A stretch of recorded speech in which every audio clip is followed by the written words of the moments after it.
My name is Nihan Uzman. I'm the lead for education policy and implementation at FIP.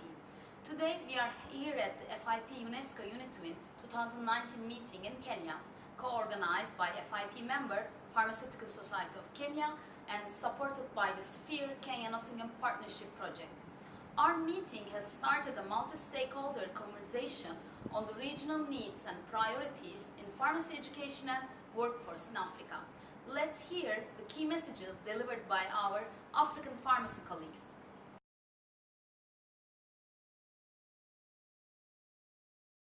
The most pressing need in pharmacy education is to carry out a transformative curriculum review that incorporates innovative teaching technologies that will enable the students acquire the necessary skill sets for their practice.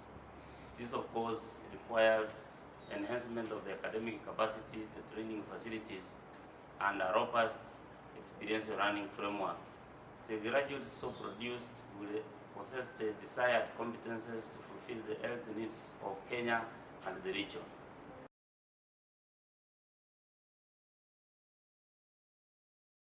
One of the best ways to bridge the gap between pharmacy education and pharmacy practice is by shifting the mode of teaching from a low order of thinking to a higher order of thinking, and emphasis being put on critical thinking and problem-solving skills.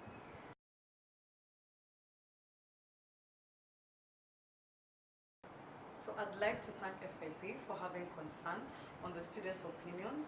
I was the former president of the Pharmacy Students Association of Kenya, and before I came to speak here today, I took points from the students and got feedback from what they want to have changed in the pharmacy education system. And the things we want to change is we want to move from a product-based learning to having experience with our patients. So we want to have ward rounds increased and have a clinical experience with our patients so that we can have better care for them. We also want to have a lot of pharmacy education experiences like professional development as students and student activities to be supported and sponsored by the school. Thank you.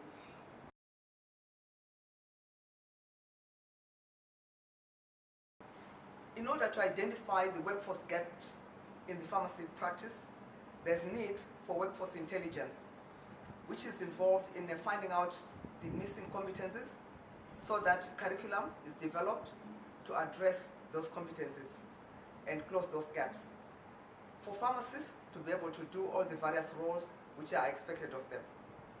And in Africa, would want pharmacists to do various activities to develop the profession. And as African Pharmaceutical Forum, we are interested in seeing development of pharmacy in all the African countries going up one step higher. Thank you.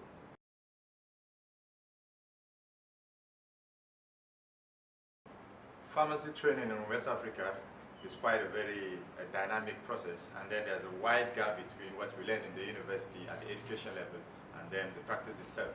And I think the best we can do about that is to look for a way to bridge in that gap. Most fundamental is the curriculum review.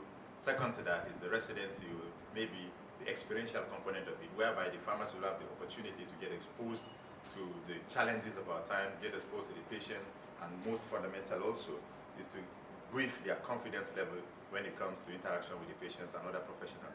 This can only be done again if we can work on the collaboration, interprofessional collaboration between pharmacists and other experts. If the level playing ground is available for that, I can assure you that the profession itself will benefit, the system will benefit, and most important, patients are going to benefit to the benefit of mankind.